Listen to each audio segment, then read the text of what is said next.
Let's talk about Baker Mayfield and the Tampa Bay Buccaneers, who started the season with a 6-2 record, and now they're 7-6 on the year.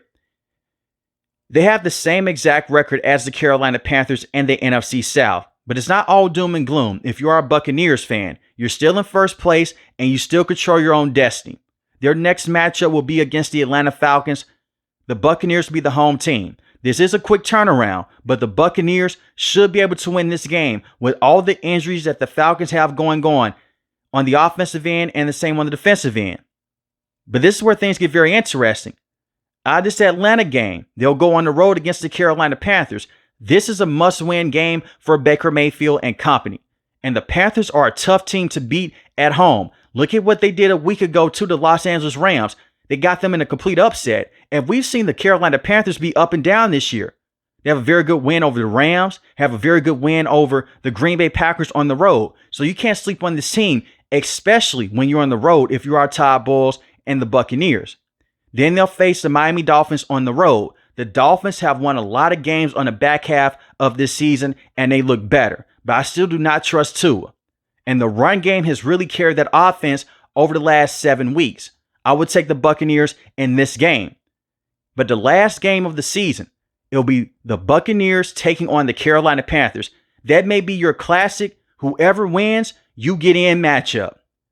But the Buccaneers can prevent this if they go out there and they take care of business over the next 3 weeks. But you may ask yourself, what happened with the Buccaneers? How can a team go from being 6-2 to being 7-6? A lot of it has to do with injuries. But the other half is coaching as well, with Coach Todd and Josh Grizzard. But let's start off with the injuries here. Tristan Wirfs has missed time this season. To begin the season, he was not cleared for contact. He had knee surgery in the offseason. And you can make the case that he's their best offensive lineman. In my opinion, he is. He's one of the best tackles in the game. So when week 1 came around, you have a lot of people, they're asking, what are they going to do at the tackle position? Well, Coach Todd and the general manager, they held it close to their chest. 15 minutes before tip-off, we got reports that Graham Barton will be the starting left tackle. Great adjustment by the head coach here. You take your best offensive lineman and you put him at left tackle to protect the blind spot of Baker Mayfield. And even though Graham Barton was a phenomenal center last year, he's had very good moments this season, you still want to have one of your best offensive linemen at that position to protect Baker Mayfield. So that was a great adjustment by the coaching staff here. And you won this game against the Atlanta Falcons in week 1, but this was a close game. You won 23-20. Too close for comfort, but you got it done. Baker Mayfield in the second half, he was phenomenal. 3 passing touchdowns, 167 passing yards on the day. But against the Houston Texans the next week, Buccaneers had some good moments early on. They stalled out in the second and third quarter. In the fourth quarter, Baker Mayfield, once again, he puts a Superman cape on. You go out there, you win this game. Baker Mayfield's able to run around, dealing with a hurt knee. He's able to pick up those big-time yards on the ground in the fourth quarter. And it's also important to bring this up. You had more offensive linemen go down in this game against the Houston Texans, one of the best defenses in the NFL. You have Graham Barton fighting for his life at left tackle against Will Anderson and Danielle Hunter. In the first quarter, he did a very good job. But in the second, third, and fourth quarter, they put a lot of pressure on him. He did the best that he could. But you still won this game 20-19. But it's not ideal to have a close matchup every single week. And that was the case with the Buccaneers early on. Because eventually, those type of plays can catch up to you. You're just one play away from being out of the game. But you won this game against the Houston Texans. You won the week before against the Atlanta Falcons. But in week 3, the New York Jets, no Justin Fields, Tyrod Taylor. You still have injuries with your offense. Offensive line's completely banged up. Baker Mayfield is missing a lot of passes in this game. But you get the one-handed catch by Emeka Egbuka. You win this game 29-27. Yet another close football game. But this is against a bad team. But you can't say much because the team is winning. The next week against the Philadelphia Eagles, in the first half, Baker Mayfield had some up and down moments, but he did have a costly interception to Cooper DeJean. He finished the day with 2 passing touchdowns, 289 passing yards. Let's give Coach Todd a lot of credit. In the second half, Jalen Hurts had 0 passing yards. But it still sucks that you lost this game against the Philadelphia Eagles.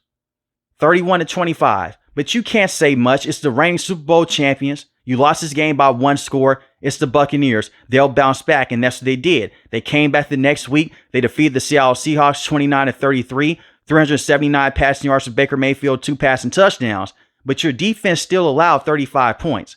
For a defensive head coach in Todd Bowles, that's not a good look. For your defense, that's not a good look on you. It came down to a ricochet interception with Sam Darnold. Gets him right into field goal range, you win the game. And I feel for Sam Darnold in this game because he was balling out. But he throws the football, hits an offensive lineman's helmet, it ricochets, goes for an interception. You win this game. Another 1-score game for the Buccaneers. The next week against the 49ers, Baker Mayfield has the MVP moment. He's scrambling around. He gets the first down when it's 3rd and long. The next play, deep pass to Tez Johnson. Baker Mayfield looked like a superstar. 256 passing yards, 2 passing touchdowns, 0 interceptions. That was the best game that Baker Mayfield has played this season. And the next week against the Lions, nothing was the same. When they lost this game, nothing has went right for the Buccaneers since then on the offensive end. They ran to a major speed bump. They lost this game against the Lions 24-9, and it did not feel like a 24-9 game. This felt like a dominant game by the Lions, especially late in the 4th quarter. Baker Mayfield did have the interception in this matchup. He did have 1 passing touchdown. Mike Evans goes down with a brutal injury. He hits his head on the turf, but he landed on his shoulder first. He's out of the game for the rest of the game. Concussion, broken collarbone. He hasn't played a single snap since then. You already have no Chris Godwin. You have injuries to your offensive line still and to your backfield. But you can write it off at this point in time. It's just a bad game against the Lions. They're a top team in the NFL. It is what it is. But it's still not a good situation to have when you lose against the Lions and the Eagles. You want to be in the same conversations with those teams in terms of possibly winning a Super Bowl this year with the talent that you have. Then the next week against the Saints, you win this game 23-3. It's more so your defense than your offense. Baker Mayfield only had 152 passing yards, 0 passing touchdowns, 0 interceptions. And this was a team, they were ready for their bye week. And you can tell. The offense, they were going through the motions, the same with their defense. They were like, let's just get this over with. But coming out of that bye week, you face the New England Patriots, and you lose this game 28-23. Baker Mayfield, 3 passing touchdowns, 0 interceptions. You may ask yourself, what happened in this game? Drake May went out, and he targeted the middle of the field repeatedly on 3rd down. Josh McDaniels had the perfect blueprint on how to beat this defense, and we've seen this with this defense over the last 3 years since Todd Bowles has been the head coach and the main defensive play caller. You target the middle of the field underneath. The linebackers just don't cover the middle of the field. So tight ends and wide receivers who run end breakers, a bunch of crossing routes in the middle, 9 times out of 10, it's going to go for a big game. Over the last 4 weeks, 10 times out of 10 is going to go for a big game. And you see those tight ends, they constantly were in the middle of the field. And Coach Bowles, he did not make any adjustments, and you lost this game. And this is a very good rushing defense this season. Travion Henderson on 10 carries had 147 rushing yards. And you lose this game. But once again, it's by 1 score. You clean up a couple of things. Maybe you win this matchup. But at this point in time, with Todd Bowles being the head coach for some time now, you're hoping that your veteran head coach should come in and he can make some adjustments. And the same with your offensive coordinator. A lot of plays in this game were just breakdown plays with Baker Mayfield getting the football to key wide receivers. You went against the Buffalo Bills. This game got out of hand. Halfway through the 3rd quarter, Josh Allen had 6 total touchdowns. He was a beast. I mean, a monster in this game. He did have the 2 interceptions. But at the same time, you did not have a plan on how to stop Josh Allen or at least contain him. And they ran through this defense. You lost this game 44-32. You should never have 40-plus points put on your neck as a defensive head coach. And then the game after this is where things got nasty for the Buccaneers. In the 2nd quarter, the game was over with against the Rams. You lost this game 34-7. Devontae Adams, Puka Nacua, and Matthew Stafford, they're picking this defense apart. Devontae Adams is one-on-one in the red zone. Now, if I can see this from home, we all know that Devontae Adams has had a very good season this year with Matthew Stafford in the red zone. He had 3 receiving touchdowns against the Jaguars overseas. Why would you put your cornerback in a one-on-one situation? At least play some roll coverage. Have a safety over the top. Double team him and make sure you take him away and put another linebacker in the middle of the field to take away those in-breaking routes with Puka Nacua in a short yardage situations. But Todd did not do that. It was a situation late in the second quarter. Here comes Puka Nacua down the middle of the field. Post route. Eating them up, cooking them, working off of play action, misdirection, and it was nothing the Buccaneers could do about it. You got outcoached in this game, and you got outplayed. Baker Mayfield is dealing with a shoulder injury to his non-throwing shoulder. You attempt a Hail Mary before halftime, and he just collapsed in pain. He did get up. He wanted to finish out the game. They put in Teddy Bridgewater. It was a terrible Sunday night matchup. Horrible. Now, you can't write that one off where they went against one of the best teams. No, that excuse is out the window. You have talent on this team. They should not look this bad. They were going through the motions once again. You started out slow and got punched in the mouth. Now, last week's win against the Arizona Cardinals, you won this game 20-17. The Cardinals are not a good football team right now. They have a bad head coach in Jonathan Gannon. You won this game by 3 points. This felt like a loss. Baker Mayfield was missing passes. The offense didn't make sense. Your defense still could not stop the tight end or Michael Wilson. Those are 2 of the best players currently on the Arizona Cardinals, and you didn't have a game plan to stop those players? That's on Todd Bowles. And in today's game against the New Orleans Saints, this is the icing on the cake. You lost this game 24-20. You came out flat. Tyler Shutt had 2 rushing touchdowns in this game. 55 rushing yards, 144 passing yards. Whenever they needed a play on third down, Chris Olave, middle of the field. We'll put our tight end middle of the field. And there was nothing they could do about it. You even have the commentator saying the middle of the field is pretty wide open. It's the same defensive scheme that he had with the New York Jets, and it's hurting you right now. But before I go fully into this defense, with Baker here, 14-30, 122 passing yards, 1 passing touchdown, 1 interception. This was a rainy game. You can use that as an excuse, but at the same time, you play in Tampa Bay. The Saints were also in the same weather conditions as you. You can only use so many excuses with this Buccaneers team. There were so many drops in this game to the wide receivers. Chris Godwin had a drop. The same with Emeka Egbuka. Emeka Egbuka dropped a potential game-winning touchdown. And we've seen Emeka now in the last 3 games have major drops in the red zone and underneath. The first 5 games of the season, we're all saying Rookie of the Year. He looks like a veteran. That hasn't been the case over the last couple weeks. He's taken a step back. You have Chris Godwin. He's back into the fold. He doesn't look the same. These wide receivers, they cannot get the same separation that they got last year. And the system is not the same. They really miss Liam Cohen as an offensive coordinator. Liam Cohen did a great job last year. For the first time in a very long time since Ryan Jensen went down with that ACL injury, they have a consistent run game. They were 3rd in rushing offense last year. And they were 4th in passing offense. You look at the Buccaneers now. They're 19th in rushing offense, 20th in passing offense. And a lot of that has to do with Josh Grizzard. Liam Cohen left to become the head coach with the Jacksonville Jaguars. Look at the work that he's doing now with Trevor Lawrence and the Jaguars. And look at Josh Grizzard. He doesn't have the same feel for the game. He's not using the running backs to the best of their ability, to their fullest potential. That is what Liam Cohen did last year. We could talk about the injuries with Mike Evans and the same with Chris Godwin. Both of those players missed time last year.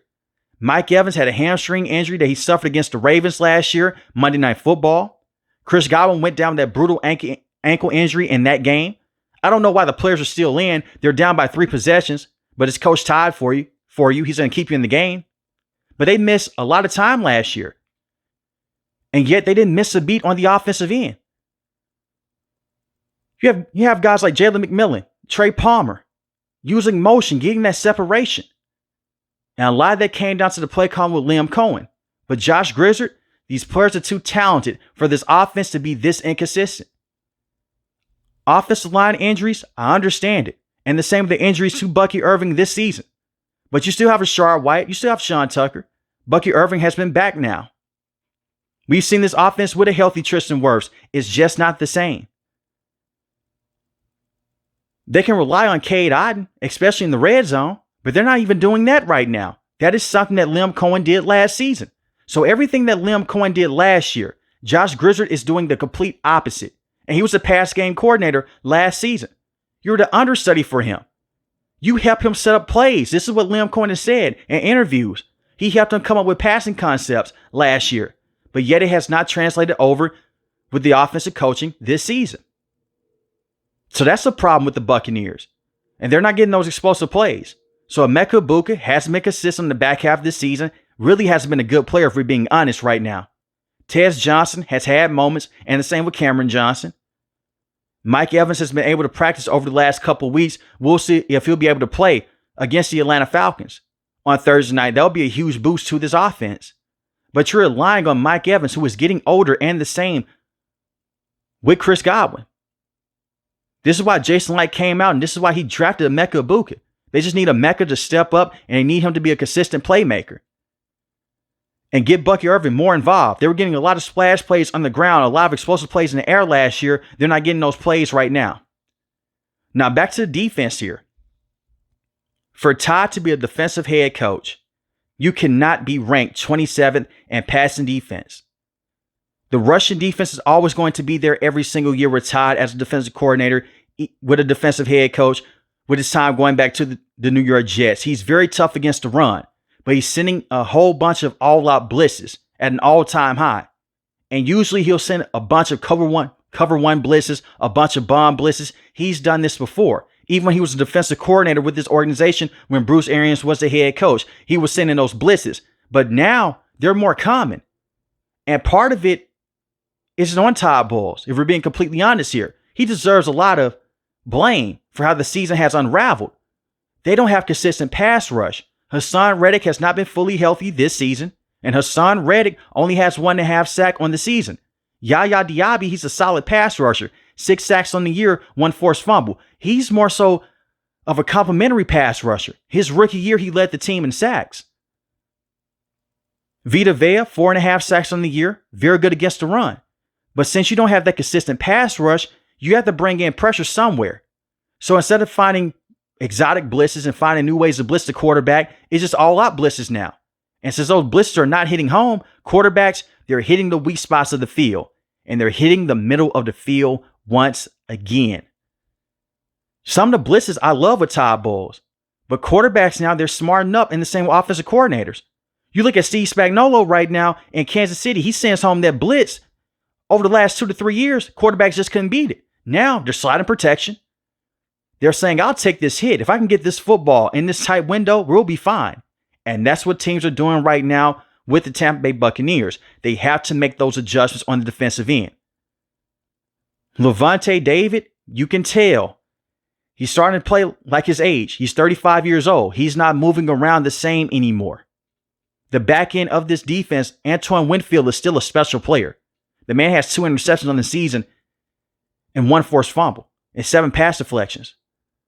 They need more out of Zion McCollum, and the same with Jamel Dean.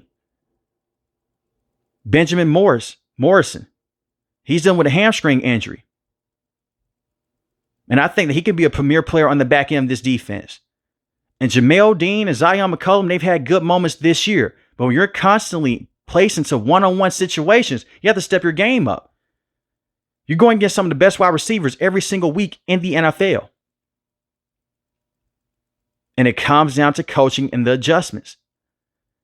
I don't think that Todd is a terrible coach, but I'm starting to question him as a head coach with this team long term. He hired 2 very good offensive coordinators. I can't take that away from him. Dave Canales was a very good offensive coordinator. He went to become the head coach with the Carolina Panthers. Liam Cohen was a great hire. He was a better offensive coordinator than Dave Canales. Now he's with the Jaguars. So he definitely has use in the NFL, and I like him as a head coach. But if they miss out on the postseason this year, you can make the case to move on from Todd Bowles and his coaching staff. And I don't want that to be the case. But you're stuck in neutral right now. You haven't progressed as a franchise. You look at the players on your team, Mike Evans, Chris Godwin, Emeka Egbuka, Baker Mayfield, Bucky Irving, Zion McCollum, Antoine Winfield. We have good players. This is a very good roster. But the Buccaneers, they want to be an elite team. And I don't know if you will ever be elite if Todd Bowles is your head coach. Winning the division, the Buccaneers are used to this now. It's been 5 years in a row. You go back to the first season with Tom Brady, they didn't win the division, but they won a Super Bowl. They want to go back to that. But I don't know if Todd is the right head coach for this team in terms of them being in a Super Bowl conversation. But the whole NFL is a whole bunch of parity this season, which is a plus if you're just a viewer of the game. I love it personally. And it's also time to have the conversation about Baker Mayfield. If he's playing through an injury, I think that would be best to just sit him down and let Teddy Bridgewater go out there and let him figure things out. We've seen Baker Mayfield play through an injury before with the Cleveland Browns. It didn't work out too well. He had the hip injury, he had a torn labrum in his non-throwing shoulder. He didn't look the same. And even though it's your non-throwing shoulder, it still has an impact on you in the game. Everyone's pretty much banged up right now. Some players are banged up more than others. They still have a shot in the NFC South. But if they lose against the Atlanta Falcons, that's when you can really hit the panic button. And I'm still concerned about the Buccaneers right now. The drops by Mecca Ibuka, losing to the Saints, who are a 2-win team, 24-20, and you were the home team. That's insane. And I always say this about division matchups. They are so weird because you face each other not once, but twice in the season. We've seen this in the AFC North Division. Cleveland Browns may be a terrible football team. They match up with the Ravens. It's close. They're used to each other. They have familiarity with each other and the coaching staffs. So this game, this Thursday, it may be closer than you think. But let me know in the comment section below, how do you feel about Baker Mayfield and the Buccaneers? If you're new to the channel, hit the subscribe button. If you like video, hit the like button. Most importantly, want each and every last one of you guys stay safe, stay positive. Thanks for the video, guys. God bless.